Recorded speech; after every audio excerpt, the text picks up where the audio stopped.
I'm going to have a very important discussions from insolvency and bankruptcy code, and the today's topic is voluntary liquidation.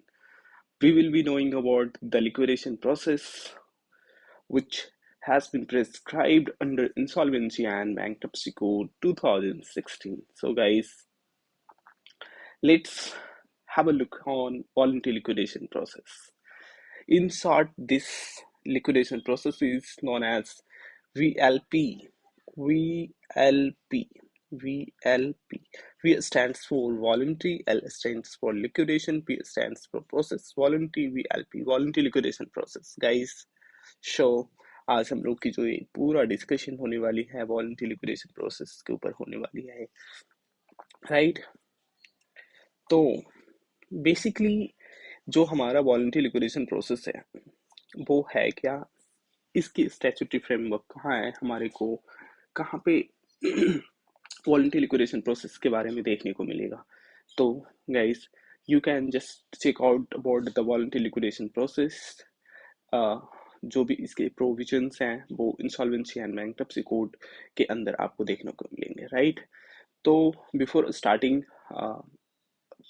provisions and everything, let's have a look on the meaning of the voluntary liquidation process, right।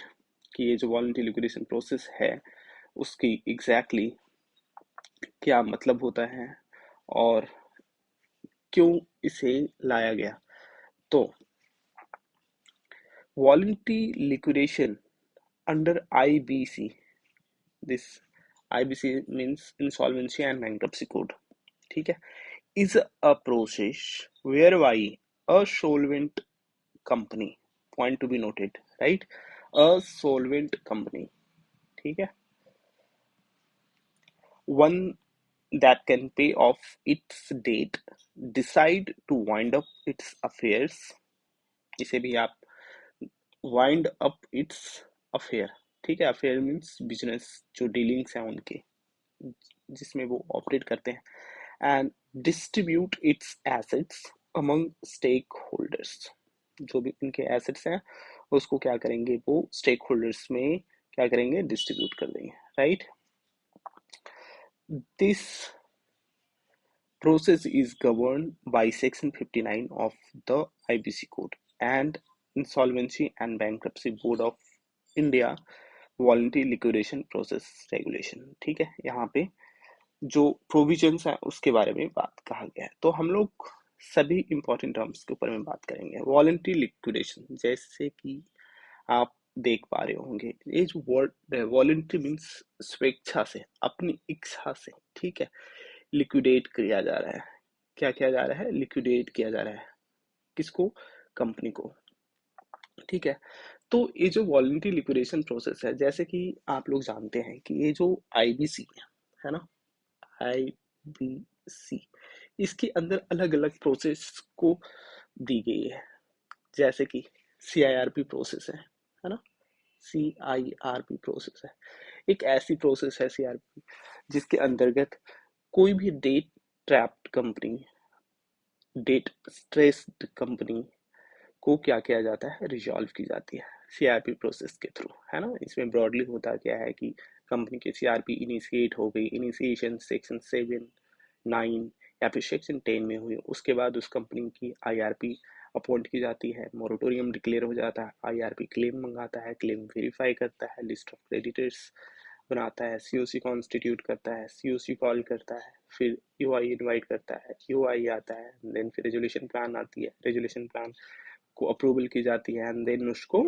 NCLT में file किया जाता है। NCLT से जब approval आ जाती है तो resolution plan को इम्प्लीमेंट किया जाता है ना।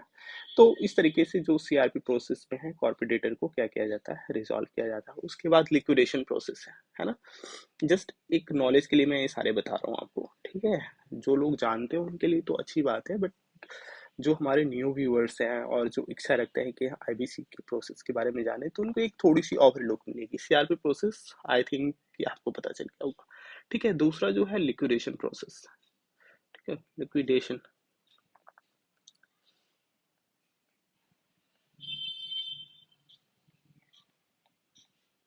गाइस मेरे राइटिंग पे मत जाना। लिक्विडेशन प्रोसेस जिसको हम एलपी बोलते हैं, ठीक है।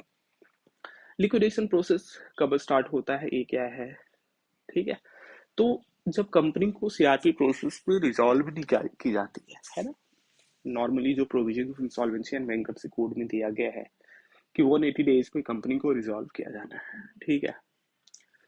और 180 डेज में नहीं होता है तो आपको एक्सटेंशन और एक्सक्लूजन दी जाती है, but for that with the sufficient grounds जो आरपी है वो एप्लीकेशन फाइल करता है एनसीएलटी में और एक्सटेंशन लेकर के आती है ना, कि सीआरपी कंप्लीट नहीं हो पा रही है विद इन 180 डेज एंड इसके पीछे ये जस्टिफिकेशन है, तो एक्सटेंशन भी मिलते हैं 180 डेज के बाद 90 डेज की एक्सटेंशन होती है एंड फिर एक्सक्लूजन भी दी जा सकती है। It depends on the case to case basis, ठीक है। बट वी आर टॉकिंग कि जब कंपनी की रेजोल्यूशन हो ही नहीं पा रही है और रेजोल्यूशन नहीं होने के बहुत सारे अपनी ग्राउंड्स हैं, उसमें से कुछ एक जो इम्पोर्टेंट ग्राउंड ये है कि कंपनी के लिए कोई रेजोल्यूशन प्लान आया ही नहीं, यूआई मंगवाया गया, यूआई में जो इन्वेस्टर्स है सबमिट करने के लिए इंक्लाइंड नहीं है, they are not submitting any UI और resolution plans for the resolution of the corporate debtor. इसके पीछे सिंपल से यही है कि कंपनी की वर्थ नहीं है, कोई एसेट्स नहीं है, तो उस केसेस में it become very difficult to मतलब कंपनी को रिवाइव करना। तो हम जो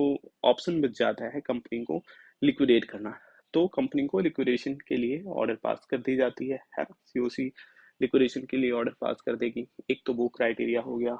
दूसरा ये हो सकता है कि रेजोल्यूशन प्लान आया बट सीओसी ने उस रेजोल्यूशन प्लान को रिजेक्ट कर दिया। अब व्हाट्सो एवर जो भी ग्राउंड्स हैं, टेक्निकल ग्राउंड्स पे सीओसी रिजेक्ट कर दी है, वो बात की बात है। ये हो सकता है। तीसरा ये भी हो सकता है कि कई केसेस में एनसीएलटी ने ही रेजोल्यूशन प्लान को रिजेक्ट कर दिया, तो भी कंपनी क्या हो जाएगी, लिक्विडेशन में चले जाएगी। देखो गाइस, इसमें जितने भी चीज मैंने जो ग्राउंड्स बताए हैं फॉर द लिक्विडेशन, सभी की अपनी एक कह सकते हो कि रीजनिंग्स हैं क्यों लिक्विडेट किया जाएगा। तो we are not going to have a discussion about that. Simply मैं बता रहा हूँ कि जब कंपनी के सीआरपी में रिजोल्यूशन नहीं हो पाती तो that will go into the liquidation, right. तो एक तो ये प्रोसेस है। तीसरा जो वॉलंटरी लिक्विडेशन प्रोसेस है ना, वॉलंटरी लिक्विडेशन प्रोसेस जिसको हम लोग वॉलंटरी लिक्विडेशन प्रोसेस के नाम से जाते हैं, है ना, वॉलंटरी लिक्विडेशन प्रोसेस, वीएलपी। यहाँ पे कंपनी ना, जो कंपनी चल रही है, जो कंपनी सॉल्वेंट है, वो कंपनी अपने आप से अपनी बिजनेस को वाइंड अप करके क्लोज करना चाहती है, ठीक है। तो ये हो गया हमारा वॉलंटरी लिक्विडेशन प्रोसेस। अब इसमें है ये क्या कि सपोज करो कि हमारा एक्स वाई जेड लिमिटेड, हमने कंपनी को इनकॉर्पोरेट किया था और उस कंपनी की जो इनकॉर्पोरेशन हुआ था सर्टेन ऑब्जेक्ट्स को एग्जीक्यूट करने के लिए, सर्टेन ऑब्जेक्ट्स को मीट आउट करने के लिए हमने इनकॉर्पोरेट करी थी। लेटर ऑन हमारा जो ऑब्जेक्ट्स था जिसके लिए हमने कंपनी को बनाया था वो मीट हो जाती है, पूरा हो जाता है, हम लोग ठीक है अपनी ऑब्जेक्ट को सक्सेसफुली अचीव कर लेते हैं। इन दैट केस कंपनी को आगे कंटिन्यू करना कोई लॉजिकल बातें नहीं है, क्यों कंपनी को हम आगे कंटिन्यू करें। तो वॉलंटरी जो लिक्विडेशन प्रोसेस है वो कंपनी को जो मालिक हैं, जो शेयर होल्डर्स हैं, जो प्रमोटर्स हैं, उनको एक इजी एग्जिट रूट प्रोवाइड करता है, कंपनी को लीगल तरीके से वाइंड अप करके क्लोज कर दिया जाए, ठीक है, और उसके एग्जिस्टेंस को खत्म कर दी जाती है binding of voluntary liquidation process के लिए। बट आपको ध्यान रखने वाली बात है वॉलंटरीली, ठीक है, यहाँ पे कोई कंपल्सरी नहीं है कि ये काम नहीं हो पाया इसलिए हम लोग क्या करें, कंपनी को बंद करें। यहाँ पे वॉलंटरीली सारी चीज किया जा रहा है। जो कंपनी के शेयर होल्डर्स हैं वो वॉलंटरीली कंपनी को क्लोज करने की प्रपोजल को अप्रूव कर रहे हैं, ठीक है, रिकमेंडिंग कर रहे हैं। तो this is all about voluntary liquidation process. इसके बाद फास्ट ट्रैक प्रोसेस है। इसीलिए मैं यहाँ पे हमारा ये डिस्कशन है कि जो आईबीसी कोड है इसके अंदर अलग अलग टाइप के प्रोसेस ही दिया गया है। तो ये जो कोड है आईबीसी कोड है, प्रोसेस से भरा पड़ा है ना। तो इसमें अलग अलग चीजों के लिए अलग अलग प्रोसेस दिया हुआ है, ठीक है। तो मैंने आपको सीआरपी प्रोसेस क्या होता है वो बता दिया, लिक्विडेशन प्रोसेस क्या है वो बता दिया, वॉलंटरी लिक्विडेशन प्रोसेस है वो बता दिया। इसके अलावा और भी प्रोसेस है, fast track insolvency resolution process है, पीपीआईएलपी रेजोल्यूशन प्रोसेस है, resolution process of the president guarantor, insolvency resolution process of president guarantor. So these are the various process, right. तो हम लोग सारे डिस्कशन नहीं कर सकते। अब देखो यहाँ पे voluntary liquidation under IBC is a process, है ना। ये भी एक out of the multiple process, voluntary liquidation is also one of the process under IBC where a solvent company का मतलब क्या होता है गाइस, की सपोज करो जो कंपनी लिक्विडेशन के लिए जा रही है, वॉलंटरी लिक्विडेशन के लिए जा रही है, वो सॉल्वेंट है। Solvent means that one that company जो अपनी डेट को पे कर सकती है, ठीक है। Either there is no debt और डेट है, तो वो अपनी डेट को पे कर सकती है ना। तो वो चीजें हैं जो अपना दायित्व को, अपनी लाइबिलिटीज को मीट आउट कर सकता है, that can be called solvent, ठीक है। तो वही यहाँ पे कहा जा रहा है, का process where a solvent company, यहाँ पे हमने ब्रैकेट के अंदर मेंशन भी किया है कि एक वैसी कंपनी जो क्या कर रही है, अपनी जो अपना डेट को, the one that can pay, अपना डेट को पे कर सकती है, ठीक है। यहाँ पे हमने इस चीज को क्लियरली मेंशन कर रखी है, दैट वन पे ऑफ करेगी इट्स डेट, ठीक है। Decide to wind up, decide है ना, खुद से डिसाइड कर रही है। अब डिसाइड कौन करेगा, तो कंपनी का मालिक कौन होता है ना, शेयर होल्डर्स कंपनी के मालिक है। तो डिसाइडेड बाई कौन, शेयर होल्डर्स डिसाइड करेगा, ठीक है। शेयर होल्डर्स जो है वो क्या करेंगे, डिसाइड करेंगे टू वाइंड अप, है ना, अपने बिजनेस को भाई वाइंड अप कर लो, क्लोज कर लो, इट्स अफेयर, ठीक है। एंड डिस्ट्रीब्यूट इट्स एसेट्स, जो भी एसेट्स है, जो भी प्रोसीड्स रियलाइज होती है, उसको क्या कर दिया जाएगा, डिस्ट्रीब्यूट कर दिया जाएगा अमंग द स्टेक होल्डर्स।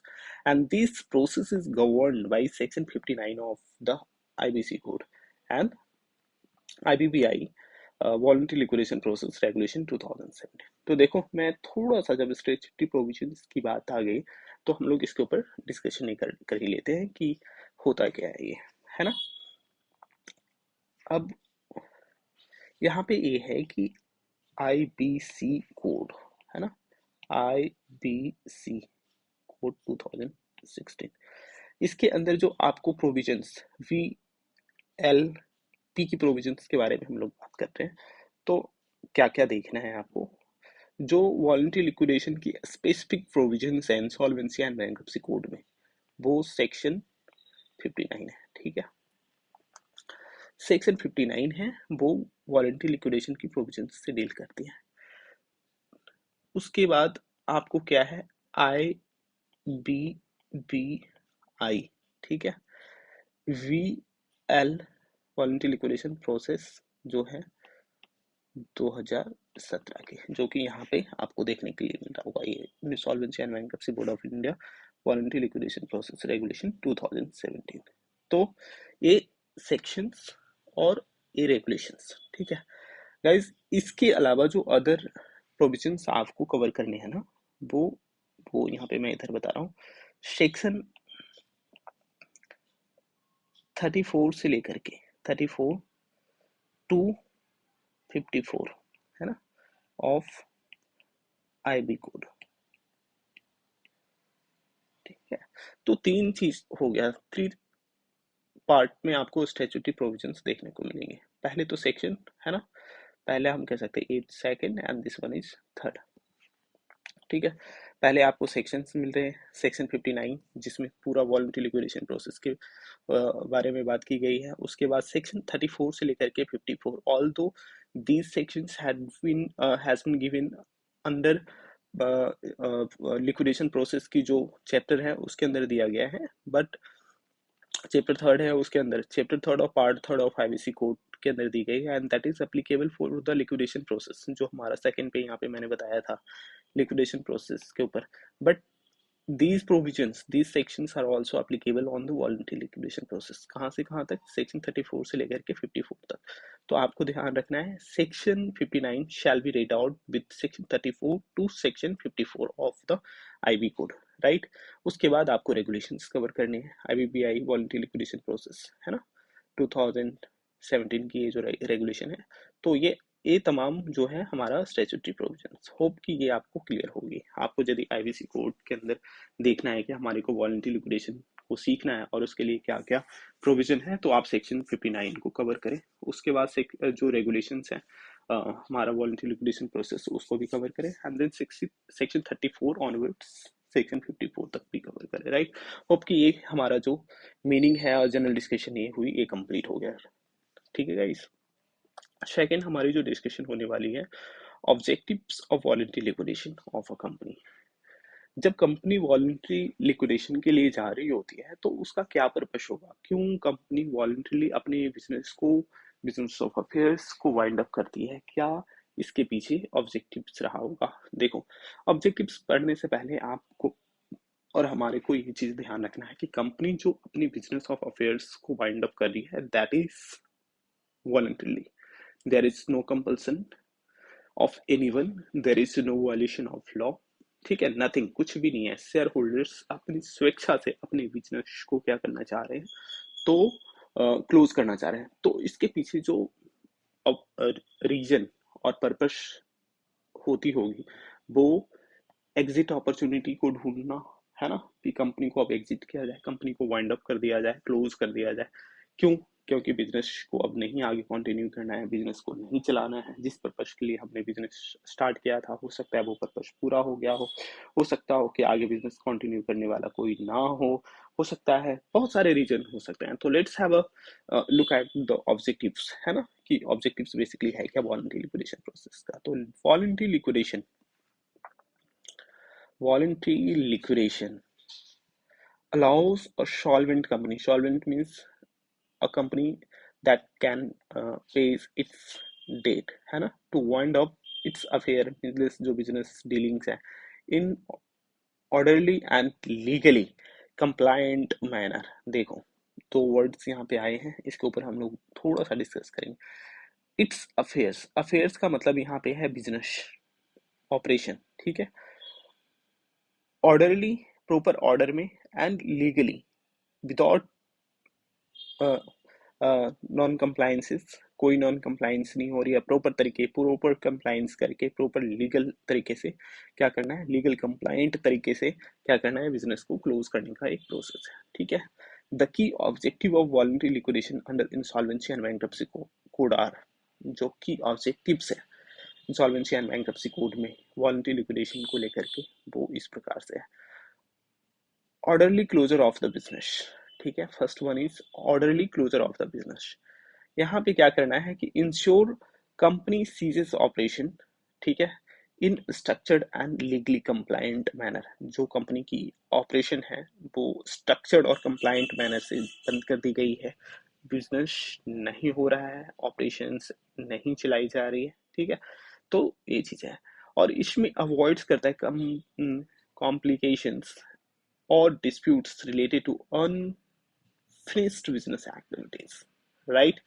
यहाँ पे क्या किया जाता है, avoids complications और disputes related to unfinished business activities। यहाँ पे कोई किसी भी तरीके से आप voluntary liquidation process के लिए जा रहे हैं तो आपके ऊपर ये चीज नहीं है कि कोई unfinished activities है, कोई unfinished task है, operations है, उसको लेकर के कोई complication नहीं है। यहाँ पे आप यदि लिक्विडेशन, वॉलंटरी लिक्विडेशन के लिए जा रहे हैं, इम्प्लाइड इट इज इम्प्लाइड कि आपके जो बिजनेस ऑपरेशंस हैं वो कंप्लीटली एग्जीक्यूट हो चुके हैं, बंद हो चुके हैं, then now you are going for the voluntary liquidation. So कह सकते हैं कि orderly closure of the business.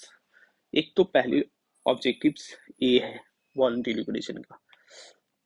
Second जो है कि protection of stake holders interest, ठीक है, protection of stake holder interest. इसमें क्या है, इंश्योर दैट द क्रेडिटर्स जो कंपनी के हैं, शेयर होल्डर्स जो मालिक हैं, employees and other stake holders are treated fairly. Voluntary liquidation process के अंतर्गत जो कंपनी के क्रेडिटर्स हैं, है ना, जो कंपनी के शेयर होल्डर्स हैं, एम्प्लॉइज हैं और अदर स्टेक होल्डर्स हैं, ठीक है। क्रेडिटर्स वो व्यक्ति हो गए जिनको कंपनी से कुछ एक लेने हैं, शेयर होल्डर्स जो कंपनी की मालिक है, जो पैसा कंपनी में लगा रखा है, एम्प्लॉय जो कंपनी के अंदर काम कर रहे हैं, और अदर स्टेक होल्डर्स जैसे कि गवर्नमेंट एजेंसीज हो गए हैं, ठीक है। और बहुत सारे, एक कंपनी के बहुत अलग अलग स्टेक होल्डर्स हो सकते हैं, इन्फोर्समेंट एजेंसीज हो गए, गवर्नमेंट बॉडीज हो गए हैं, और कह सकते हो कि सप्लायर्स हो गए हैं, अलग अलग व्यक्ति जो हो सकते हैं कंपनी के स्टेक होल्डर्स हो सकते हैं। स्टेक होल्डर्स की डेफिनेशन बहुत ही वाइड है, तो आप समझो कि वो तमाम व्यक्ति जिसका इंटरेस्ट किसी न किसी तरीके से इन्वॉल्व है कंपनी के अंदर। ऐसा नहीं कह रहा हूँ कि वो व्यक्ति जिनको पैसे कंपनी से लेना है वही कंपनी का स्टेक होल्डर्स है, कोई भी व्यक्ति, ठीक है, anyone can be the stake holders of the company who is having some sort of interest with the company, ठीक है, आर ट्रीटेड फेयरली। यहाँ पे उन तमाम लोगों की जो जिक्र अभी हमने करी है, क्रेडिटर्स, शेयर होल्डर्स, एम्प्लॉयज और अदर स्टेक होल्डर्स, वो सभी लोगों का इंटरेस्ट क्या है, फेयरली ट्रीट किया जा रहा है अंडर वॉलंटरी लिक्विडेशन प्रोसेस में, right. Next, provides a transparent process, ठीक है, for settling the liabilities before distributing remaining assets, है ना। ये जो हमारा वॉलंटरी लिक्विडेशन प्रोसेस है, इसके अंदर क्या है कि इतनी ज़्यादा ट्रांसपेरेंट प्रोसेस को डिफाइन की गई है, बताई गई है, जिसके तहत जो कंपनी की लाइबिलिटीज को है वो सेटल डाउन कर दी जाती है, पे कर दिया जाता है, जितने भी क्लेम्स के फॉर्म में पता ही होगा आप, जनरल जो प्रोसेस है कि वॉलंटरी लिक्विडेशन प्रोसेस जब स्टार्ट होती है तो उसमें पब्लिक अनाउंसमेंट इशू किया जाता है। पब्लिक अनाउंसमेंट के थ्रू हम स्टेक होल्डर्स को इंटीमेट करते हैं कि वॉलंटरी लिक्विडेशन प्रोसेस जो है कंपनी का स्टार्ट हो गया है, and stake holders are invited to submit the claims to the liquidator if there is any claims from the company, right। तो in that cases कंपनी के पास क्लेम आता है, क्लेम के बेसिस पे लिस्ट ऑफ क्रेडिटर्स बनाया जाता है, stake holders बनाया जाता है, और उन तमाम क्रेडिटर्स को पे कर दी जाती है, जो भी कंपनी की एसेट्स है उसको सेल किया जाता है, ऑक्शन किया जाता है, और सेल से जो भी प्रोसीड्स आता है वो प्रोसीड्स को क्या क्रेडिटर्स को दे दी जाती है। And if there is remain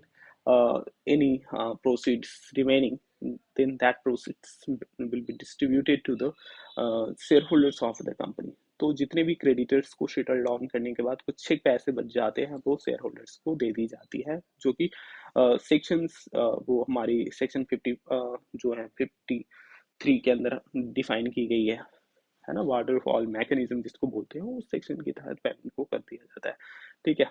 तो ये तो सारा प्रोसेस है। तो यहाँ पे बताया जा रहा है कि जो प्रोसेस है वॉलंटरी लिक्विडेशन के अंदर वो बहुत ही ज़्यादा ट्रांसपेरेंट वे में बताया गया है। Now settlement of liabilities, third जो ऑब्जेक्टिव है, सेटलमेंट ऑफ लाइबिलिटीज, ठीक है। Ensure all the outstanding debt, जितने भी आउटस्टैंडिंग डेट है, ठीक है, स्टैट्यूटरी ड्यूज है, liabilities are fully discharge before dissolution. देखो गाइस, जो वॉलंटरी लिक्विडेशन प्रोसेस की जो प्रक्रिया है ना, इस प्रक्रिया के अंदर एक चीज तो बहुत क्लियर है कि वही कंपनी वॉलंटरी लिक्विडेशन के लिए जाएगी जो कंपनी के पास या तो कोई डेट नहीं है, या फिर डेट है तो that can be paid with in a 1 year, ठीक है, from the date of the voluntary liquidation of the company. जिस दिन कंपनी की वॉलंटरी लिक्विडेशन के रेजोल्यूशन शेयर होल्डर्स पास करते हैं, उस दिन से विद इन 1 ईयर वो सारे डेट को पे ऑफ कर दी जाएगी। ऐसा सोल्वेंसी, जो डिक्लेरेशन ऑफ सोल्वेंसी है कंपनी के डायरेक्टर्स जो देते हैं, ठीक है, तो उनके द्वारा ये डिक्लेरेशन फाइल की जाती है, एफिडेविट के फॉर्म में वो डिक्लेरेशन दी जाती है कि हमारे पास either there is no date or if there is any date then that date shall be paid within a 1 year, as the company is very much solvent, company is having potential to make the payment of the outstanding liabilities, outstanding debts, ठीक है। तो वो चीजें यहाँ पे बताया जा रहा है कि all the outstanding debts and statutory dues liabilities are fully discharged before resolutions। Next, prevent failures, future legal disputes or claims against the company, prevent future legal disputes or claim against company। तो ये चीजें हैं।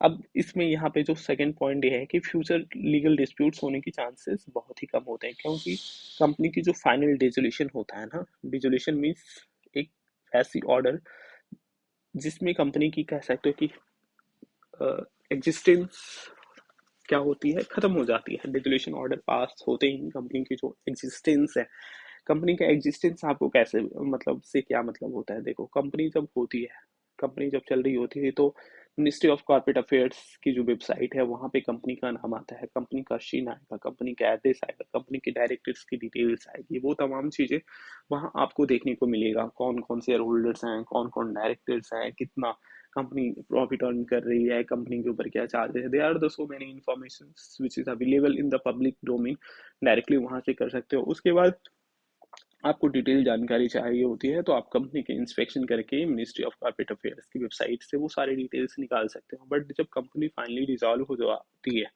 Close हो जाती है, तो you want be getting any such sort of information on the website of the ministry of corporate affairs. Simply you will be getting this is the name of the company और वहाँ पे आपको दिखाया जाएगा डिसॉल्व, ठीक है। तो ये चीज़ें आती है। तो डिसोल्यूशन ऑर्डर जो होता है ना गाइस, वो कंपनी की कह सकते हो कि फाइनल जो एंड होती है, डेथ होती है, वो ऑर्डर है, ठीक है। तो ये चीज़ है, यहाँ पे फ्यूचर लीगल डिस्प्यूट होने की चांसेस खत्म हो जाती है, वही इसमें ये बताया जा रहा है। Now next one is distribution of the remaining assets to the stake holders. जैसे कि मैंने बताया कि जितने भी क्लेम्स है उस क्लेम्स को सेटल डाउन करने के बाद, ठीक है, कुछ एक यदि प्रोसीड्स बच जाती है, पैसे बच जाते हैं, तो जो कंपनी की शेयर होल्डर्स है उसको पे की जाती है। मैंने ये चीज़ आपको बता दिया। तो वही इस पॉइंट में ये बताया जा रहा है कि distribution of the remaining assets to the share holders, यदि कुछ चेक प्रोसीड्स बचे हैं, ठीक है, after settling the liabilities the remaining assets if any, यहाँ पे वर्ड यूज किया गया है if any, are fairly distributed among the share holders. यदि कुछ बच गया है भाई, बचा कुछ कुछ है, तो वो शेयर होल्डर्स को दे दी जाती है, ठीक है। Ensures that the owners receives their rightful shares before the company is dissolve, ठीक है। यहाँ पे तो लिखा तो गया है कि share holders will get the rightful shares before the company is dissolve. यदि कंपनी में कुछ एक पैसे बच गए हैं, कुछ एक फंड्स बचती है after making payment to the creditors, then suddenly that proceeds will go to the share holders, ठीक है। तो इस चीज को भी इंश्योर करती है। Next, avoiding future legal and compliance obligations. देखो, company once dissolve then it is very much clear that in future जो है nothing, no legal complication, no legal obligation is about to occur, है ना, कुछ भी नहीं आएगा। अवॉइडिंग करती है future legal and compliance obligations, helps the company avoid continued compliances with the tax filings, regulatory obligations and operational cost। देखो guys, है क्या कि कंपनी का एक बार आपके दिमाग में ये क्वेश्चन आती है कि यार कंपनी चल रहा था तो क्यों उसको क्लोज किया जा रहा है, उसको क्यों वाइंड अप किया जा रहा है, क्यों लिक्विडेट किया जा रहा है। तो गाइज आपको पता है कि कोई भी कंपनी यदि एक बार इनकॉर्पोरेट होती है तो इनकॉर्पोरेशन के बाद there is the certain regulatory compliances जो companies act 2013 and the rules made thereunder हमारे को करने होते हैं। कंपनी की कंप्लायंसेस को पूरा करना होता है। अब वो कंप्लायंसेस आपको मैंडेटली करना पड़ेगा। जो टेन्योर स्पेसिफिक होते हैं, अगर हाफ ईयरली है, क्वार्टरली है, ईयरली कंप्लायंसेस है, you have to ensure all those compliances. यदि आप वो कंप्लायंसेस को नहीं करेंगे तो कंपनी नॉन कंप्लायंट हो जाएंगे, नॉन कंप्लायंसेस हो जाएंगे, and that will affect to the directors जो कंपनी के बोर्ड में है, ठीक है, उनके ऊपर उसका इफेक्ट्स आएगा। तो it becomes very much prudent that either the business operation of the companies are going on और नॉट, वो इमेटेरियल है, आपको कंप्लाइंस तो करना ही करना पड़ेगा। और कंप्लाइंस करने के लिए कुछ लीगल कॉस्ट आती है ना, वो लीगल कॉस्ट तो आएगा ही आएगा। वहां पे तो ये नहीं देखा जाएगा कि क्या बिजनेस नहीं चल रही है तो लीगल कॉस्ट नहीं आएंगे, कंप्लाइंस कॉस्ट नहीं आएंगे, तो कंप्लाइंस कॉस्ट आएंगे। इसके बाद कंपनीज एक्ट के अलावा और भी जीएसटी रजिस्ट्रेशन आपने ले रखी है तो you have to also ensure the GST compliances. Income tax की कंप्लाइंसेस हैं, एमएसएमई है तो एमएसएमई की कंप्लाइंसेस हैं, इंडस्ट्री स्पेसिफिक कोई अदर लॉस अप्लीकेबल हैं कंपनी के ऊपर तो that will also need to be complied. तो कह सकते हो कि कंपनी को आपको एग्जिस्टेंस में रखने के लिए you need to ensure multiple compliances, and all those compliances will involve cost, regulatory filing fees and other compliance fees. तो इन सारे चीज़ों को अवॉइड करने के लिए what you have to do is that either to pay the cost, और second जो ऑप्शन ये है कि आप कंपनी को वॉलंटरी लिक्विडेट कर दो if you are not operating the company, और कोई बिजनेस नहीं है और कोई फ्यूचर प्लान नहीं है। इन दैट केसेस आप क्या कर सकते हो कि कंपनी को क्या कर सकते हो, वाइंड अप कर सकते हो। होप कि this point is very much clear now. Next क्या होता है, once the dissolution once dissolved the company is no longer subject to penalties for non compliances with corporate loss. तो ऑब्वियस सी बात है, जब कंपनी को डिसॉल्व कर दी गई है तो फिर कोई कंप्लाइंस अप्लीकेबल होती नहीं है, बिकॉज कंपनी की एग्जिस्टेंस ही खत्म हो गया, ऐसा माना जाएगा। कंपनी एग्जिस्ट ही नहीं कर रही है, देन कंपनी जब एग्जिस्ट ही नहीं कर रही है then there is no need to ensure any sort of the compliances. और कोई कंप्लायंस करनी नहीं है तो कोई रेगुलेटरी कॉस्ट हमारे ऊपर आएगी नहीं, कोई लीगल ऑब्लिगेशन आएगी नहीं। तो these are very much clear guys, है ना। नेक्स्ट जो हमारा ऑब्जेक्टिव है, avoiding the risk and insolvency proceedings. Guys आपको भी पता है कि यदि कंपनी एग्जिस्टेंस में रहेगी और कंपनी के ऊपर कोई डेट है तो there is very much chances that कि इंसॉल्वेंसी प्रोसीडिंग्स जो आईबीसी के अंदर होती है वो स्टार्ट हो सकती है। तो that will also affect the board of the company. Insolvency यदि होता है, कोई भी आज के समय भी कोई भी कंपनी ऐसा नहीं चाहता है कि उसके अगेंस्ट इंसॉल्वेंसी प्रोसेस स्टार्ट हो जाए, ठीक है। और कंपनी यदि एग्जिस्टेंस में है और कोई डेट उसके ऊपर है, डेट ऐसे ही इंसॉल्वेंसी प्रोसेस स्टार्ट करने के लिए जो मिनिमम थ्रेश होल्ड डेट की है वो दैट इज 1 करोड़ रुपीज। पहले 1 लाख हुआ करता था, but it has been amended to 1 CR with effect from 2020। तो ऑल दो 1 करोड़ की थ्रेश होल्ड लिमिट है, यदि 1 करोड़ की डेट है तभी इंसॉल्वेंसी प्रोसीडिंग स्टार्ट होगी। बट छोड़ो ना, कंपनी रहेगी तो कुछ ना कुछ नॉन कंप्लायंसेस होती रहेगी, तो उसके वजह से कह सकते हो कि लीगल कंप्लायंस रिस्क होती है, इंसॉल्वेंसी प्रोसीडिंग्स का भी रिस्क होता है। अब यहाँ पे ये देखो क्या जस्टिफिकेशन दिया गया है, इसमें ये दिया गया है कि company that forces difficulties in क्या होता है sustaining the business but is still solvent may opt for voluntary liquidation rather than force compulsory liquidation under the insolvency proceedings. Obvious सी बात है, जो कंपनी क्या कर रही है, डिफिकल्टीज है, फाइनेंशियली स्ट्रेस्ड है in sustaining the business, business को सस्टेन करने में, ठीक है, but is still solvent, company solvent है, may opt for the voluntary liquidation, company solvent है। देखो चीजें यहाँ पे ये देखने वाली है, बहुत अच्छी चीज है, आप नोटिस करोगे तो इस पॉइंट के अंदर ये बताया जा रहा है कि कंपनी सॉल्वेंट है but facing difficulties to sustain the business, business को सस्टेन नहीं किया जा रहा है, इतनी उतार चढ़ाव आ रही है कि it become very much difficult to sustain the business, business operation को चलाना बहुत मुश्किल हो रही है। उस केस में आप क्या कर सकते हो गाइस कि आप बिजनेस को सस्टेन नहीं कर पा रहे हो तो आप उसको कि नॉर्मल तरीके से कंटिन्यू करो without sustaining your business.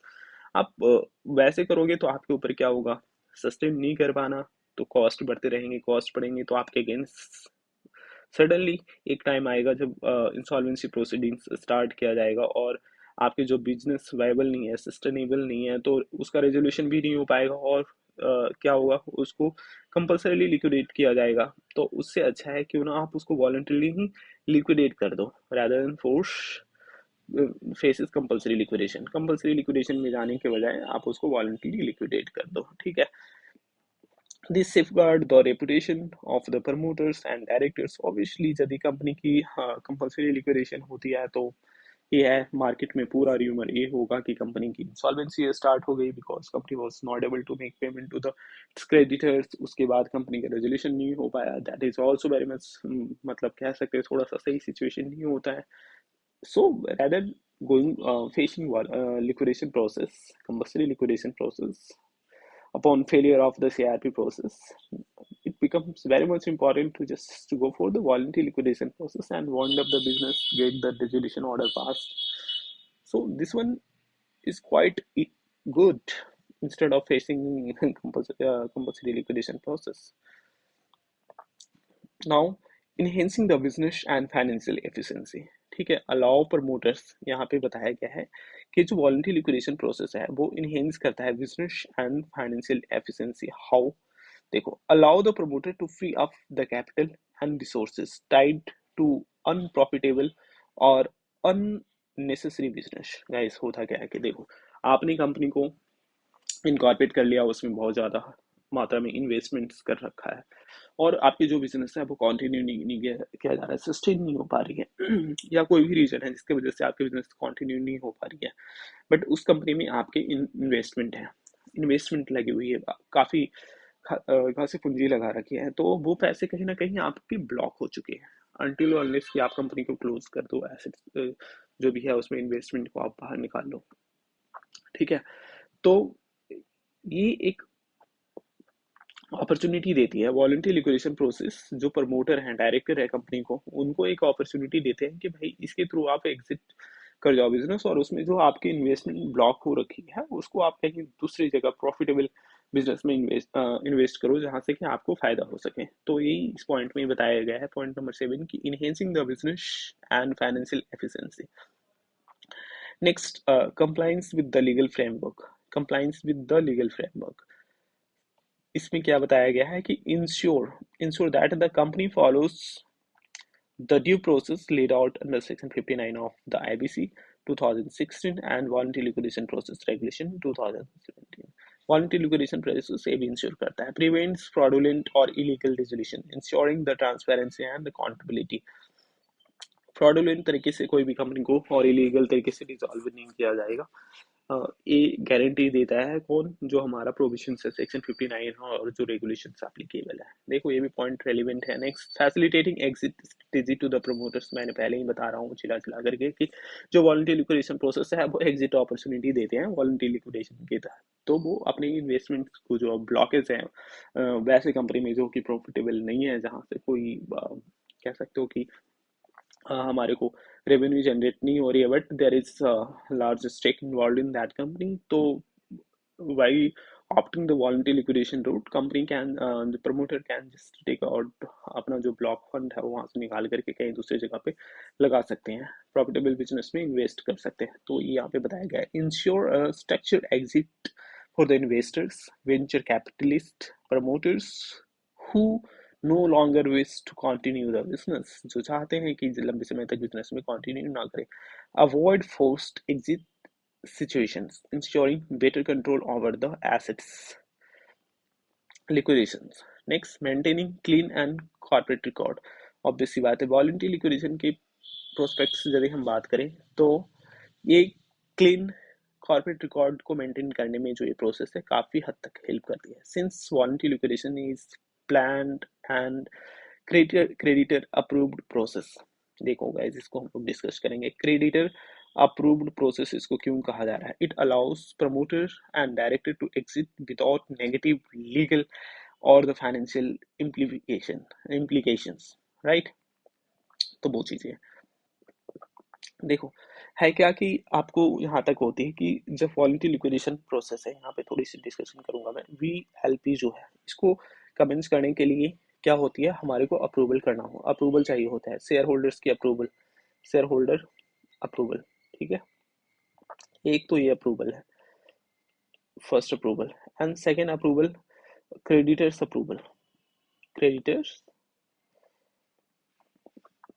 Creditors approval. एक क्रेडिटर की अप्रूवल कब चाहिए होता है? Is it mandatory? Yes, creditor की अप्रूवल मैंडेटरी है, बट ये तभी होगा जब कंपनी में क्रेडिटर्स, कंपनी में यदि क्रेडिटर्स नहीं है तो there is no need to take approval from the creditors. But yes, if there are creditors in the company, then once the approval of the shareholder is done, shareholder की 75% voting shares के through approval होते हैं voluntary liquidation process के बाद, और उस voluntary liquidation process के बाद with in 4 weeks there is need to take approval from the creditors, है ना। 4 सप्ताह के अंदर आप क्रेडिटर्स से भी अप्रूवल लोगे कि हमने कंपनी के वॉलंटरी लिक्विडेशन कर दिया है जी, वॉलंटरी लिक्विडेशन के लिए रेजोल्यूशन पास कर दिया गया है, और यदि वो रेजोल्यूशन क्रेडिटर्स अप्रूव कर देते हैं only then one can proceeds for the voluntary liquidation process, other जो लिक्विडेशन प्रोसेस है फेल कर दिया जाएगा।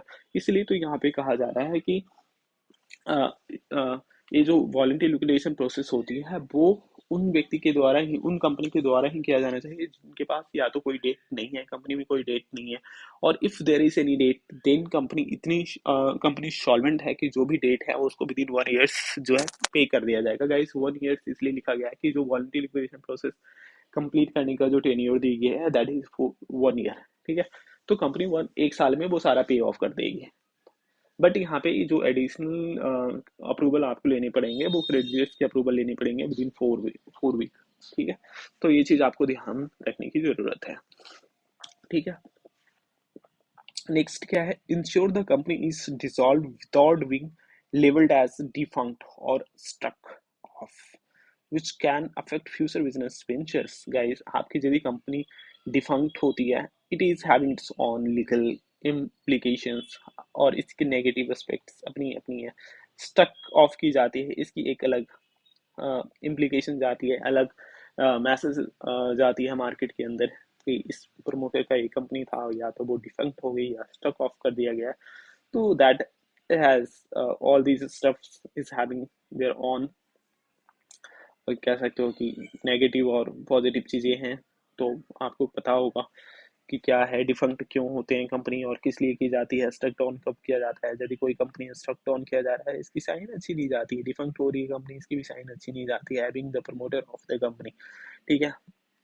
बट आप वॉलंटरी लिक्विडेशन करते हैं तो ऑल दीज जो स्टिग्मा है आपके ऊपर, जो धब्बे हैं, दाग कह सकते हो लग रहे हैं, वो सारे नहीं लगते हैं, ठीक है। वॉलंटरी लिक्विडेशन हो रही तो कुछ भी नहीं, सिंपली कंपनी डिजॉल्व होगी, ये चीज़ लिखी जाती है। और एमसीए के साइड पे you can secure any company जो डिसॉल्व हुई है उसके नाम के आगे लिखा हुआ डिसॉल्व। जो कंपनी डिफंक्ट हो रही है डिफंक्ट लिखा आता है, स्टॉक ऑफ लिखा हुआ आता है। तो इनके ये सारी अपनी चीज़ें हैं। होप कि मैंने जो कंपनी वॉलंटरी लिक्विडेशन प्रोसेस की ऑब्जेक्टिव्स है इसको बहुत ही डिटेल तरीके से बहुत सारे पॉइंट किए होंगे। नाउ ये जो सारे ऑब्जेक्टिव्स हैं that is the driving force of the voluntary liquidation process. ठीक है। नाउ जो हमारा सेकेंड क्रूशियल पॉइंट होता है वो कि when a company can opt for the voluntary liquidation. Objective तो ये समझ में आया। अब यहाँ पे है कि ऑब्जेक्टिव समझ आ गया तो ये कौन सी है ये भी समझ में आ जाएंगे। ये तो बिल्कुल इजी सी है कि ये company can initiate voluntary liquidation under IBC if it has no debt. कोई डेट नहीं है या फिर डेट है तो liable to pay the debts with in a prescribe timelines that is 1 years. ठीक है। अब वॉलंटरी लिक्विडेशन प्रोसेस की जो टाइम है 1 ईयर, ऑल दो इसमें एक्सटेंशन की जा सकती है। अब उसके अलग प्रोसेस है तो वो देखना पड़ेगा। ठीक है।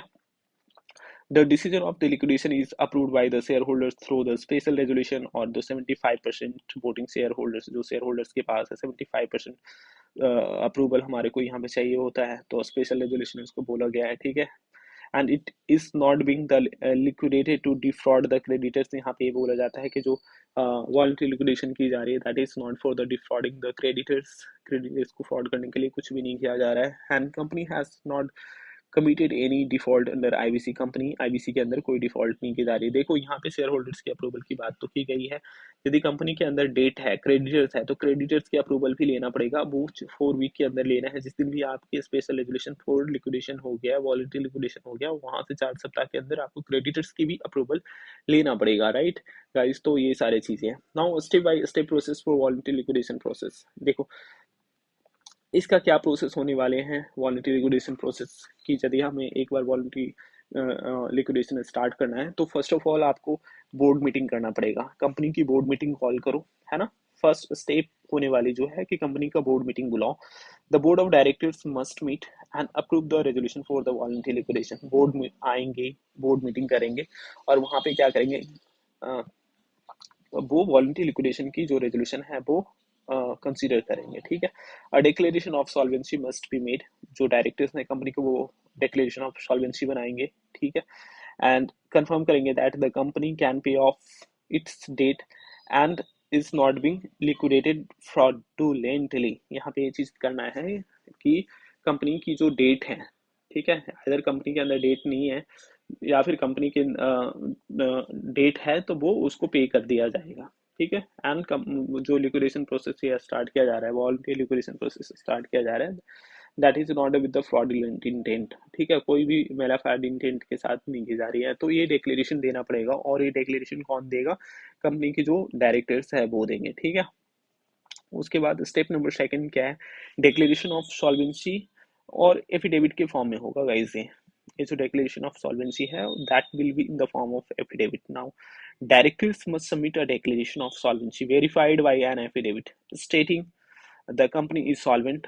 कंपनी सॉल्वेंट है, फर्स्ट पॉइंट ये लिखा जाएगा इसमें। ठीक है। सेकंड पॉइंट होगा it is not being liquidated to defraud the creditors. ये भी उसमें कैटेगोरिकली मेंशन करना पड़ेगा। थर्ड जो है कि liquidation is proposed after a full inquiry in the sense कि कंपनी के अंदर याद है देयर इज नो डेट और कंपनी का डेट है तो that can be meet out और पेड विद इन 1 ईयर। और जो भी स्टिपुलेटेड टाइम फ्रेम दी गई है हमारे आईबीसी के प्रोविजन के अंदर उस दरमियान उसको पे कर दी जाएगी। ठीक है। उसके बाद है कि this declaration must be accompanied by audited financial statement and record of the business operation for the past 2 years। जो ये डिक्लेरेशन दी जा रही है ना, डिक्लेरेशन ऑफ द सॉल्वेंसी और जो एफिडेविट फाइल किया जा रहा है इसके साथ कंपनी की फाइनेंशियल स्टेटमेंट जो प्रीवियस 2 ईयर्स की है वो लगाया जाएगा। बिजनेस ऑपरेशन की रिकॉर्ड्स भी वहाँ पे लगाया जाएगा ताकि one can just clearly understand कि जो बात कही जा रही है एफिडेविट में वो उसकी कितनी ऑथेंटिसिटी है। ठीक है। तो यदि कंपनी अपनी बिजनेस अफेयर्स की डिटेल्स लगा देती है, रिकॉर्ड्स लगा देती है, फाइनेंशियल स्टेटमेंट लगा देती है, then one can easily come to know कि क्या स्टेटस है कंपनी की, डेट और जो भी लाइबिलिटीज है उसका। And valuation report of assets if applicable. Valuation report भी लगाना है यदि एप्लीकेबल है तो। Right. This is step number second. Hope this is very much clear to all of you. Right. Step number 3 is that shareholders approval Special resolutions. Now this becomes very much crucial कि after board meeting declaration of solvency, now the third step is to call the shareholders meeting and for getting approval of the shareholders by way of special resolution, where we need to get approval by the 75% shareholders having the voting shares, है ना। तो ये सारे चीज हमारे को step third के अंदर फॉलो करना पड़ेगा। स्टेप थर्ड में हमारे को क्या करना है, the shareholder must pass special resolution by 75% approval required to initiate voluntary liquidation, right. तो यहाँ पे हमारे को 75% की वो चाहिए, वोटिंग चाहिए, अप्रूवल चाहिए ना, ठीक है। स्पेशल रेजोल्यूशन इसको इसलिए कहा गया है कि 75% वोटिंग हमारे को चाहिए to initiate the voluntary liquidation, तभी हो पाएगा। यदि 75% से कम होती है then it become difficult to commence the voluntary liquidation process, right. तो पहले एस्पेक्ट से है। सेकंड एस्पेक्ट में है कि company has a creditors approval two third, है ना, टू थर्ड क्रेडिटर्स की अप्रूवल है, ठीक है। तो हमारे को थ्रू थर्ड क्रेडिटर्स की अप्रूवल लेना पड़ेगा if there is creditors in the company. नहीं है तो कोई अप्रूवल की जरूरत नहीं है, बट कंपनी के पास क्रेडिटर्स हैं तो टू थर्ड की अप्रूवल लेना पड़ेगा। कितने दिनों में लेना पड़ेगा गाइस? 4 सप्ताह के अंदर लेना पड़ेगा। जिस दिन आपका ये स्पेशल रेजोल्यूशन जो है ना, ये स्पेशल रेजोल्यूशन जिस भी दिन पास हो जाती है उसके 4 सप्ताह के अंदर आपको क्रेडिटर्स की अप्रूवल लेनी होगी। और यदि क्रेडिटर्स की अप्रूवल नहीं दी जाती है तो ये तमाम जो प्रोसेस है वो फ्लॉप हो जाएगा, ये आगे कंटिन्यू नहीं की जा सकती है। तो creditors approval becomes very much crucial and important to proceed voluntary liquidation process if the company is having creditors नहीं है then special resolution से काम हो जाएगा और voluntary liquidation can be proceeded further, right। and step 4 में क्या है, appointment of liquidator।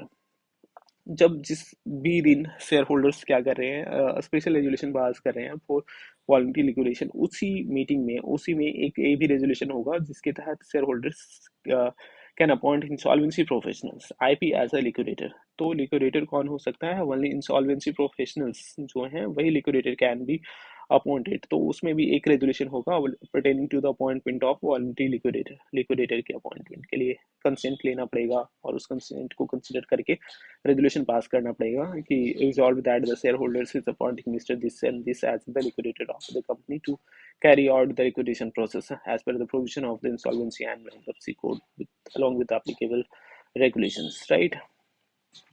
The liquidator must make a public announcement in newspaper and IBBI website within a 5 days. Once the liquidation की जो resolution is approved, then within 5 days from the date of the appointment of the liquidator will proceed to make the public announcement। 5 दिन के अंदर public announcement दी जाएगा, inform में होगा और उस public announcement में कह सकते हो stakeholders की एक wider intimation दी जाती है एंड जितने भी क्रेडिटर्स हैं उनसे क्लेम मंगवाया जाता है कि within the 30 days from the date of the public announcement creditors are requested to submit the claims before the liquidator, है ना।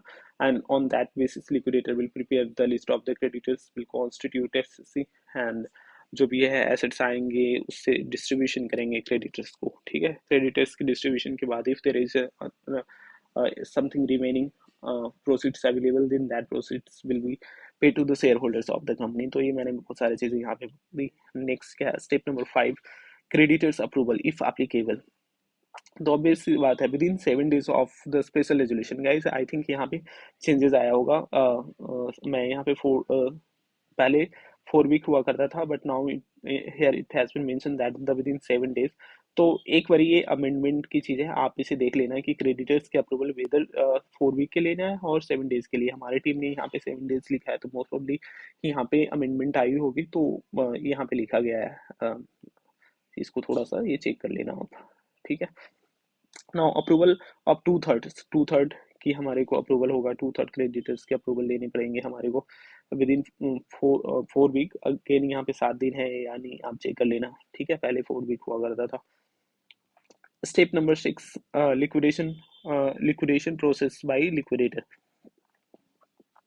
अब क्या होगा, लिक्विडेटर टेक करेगा control of the company's assets, settle the liabilities and क्या distribution of the remaining assets to the stake holders. काम ही यही होगा कि लिक्विडेशन स्टार्ट हो गया तो कंपनी के एसेट्स को कंपनी को अपने कंट्रोल में ले लो, कंपनी के एसेट्स को देखो कि क्या कंपनी के एसेट्स हैं, कंपनी की लायबिलिटीज को कैसे सेटल किया जा सकता है, तो उसके लिए ऑप्शन करो, एसेट्स को सेल करो, उससे जो प्रोसीड्स आते हैं क्रेडिटर्स को दे दो, बच गया तो कुछ शेयर होल्डर्स को भी दे दो, ठीक है। लिक्विडेटर प्रिपेयर करेगा, लिक्विडेशन प्रोसेस जब स्टार्ट होती है तो लिक्विडेशन प्रोसेस के अंदर लिक्विडेटर को अलग अलग डॉक्यूमेंट्स को बनाने पड़ते हैं।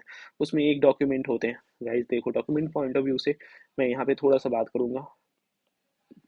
PR stand for preliminary report, ठीक है। लिस्ट ऑफ स्टेक होल्डर्स, ठीक है, होल्डर्स बनाना होगा।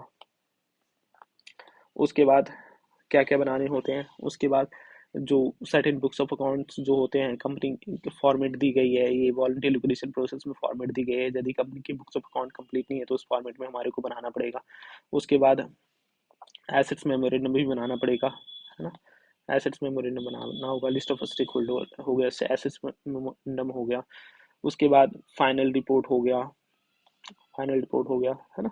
तो ये तमाम अलग अलग डॉक्यूमेंट्स जो है वॉलंटरी लिक्विडेशन प्रोसेस में लिक्विडेटर को बनाने पड़ते हैं ऑन टाइम टू टाइम, और उसकी जो भी है रिपोर्टिंग करनी होती है IBPI को, IPP को, वो करना होता है, ठीक है। Now the list of creditors हो गया, डिस्ट्रीब्यूशन रिपोर्ट, फाइनल रिपोर्ट। तो final report before filing resolution application बनाना होता है और IBPI को देना होता है, और साथ के साथ वो NCLT को भी बताना पड़ता है। उसके बाद फॉर्म H भी है ना, form H that is compliance certificate is also need to be prepared by the liquidator. तो स्टेप नंबर 6 है, ठीक है। स्टेप नंबर 7 क्या है, submission of the final report to the NCLT and ROC। NCLT और ROC को वो final report जाएगा, साथ के साथ IBPI को भी देना पड़ेगा। Once the liquidation is complete, final report shall be submitted to the IBPI and NCLT, है ना, and application to the ROC registrar of the companies for the company dissolution। yes, ROC को बिना बताए हुए, बिना application दिए हुए, it's next to impossible to get the dissolution order, because NCLT ये प्रैक्टिस फॉलो कर रही है कि ROC को इनकम टैक्स अथॉरिटी से NOC, ठीक है, all these steps must be ready before getting the dissolution order. If you are not serving notice to the ROC and income tax department and not getting NOC from the income tax department and approval from the ROC, then it becomes very much difficult कि NCLT order pass करेगी ही नहीं voluntary liquidation के लिए। तो you need just make the party to the ROC and get NOC from, sorry guys, NOC from income tax department, right?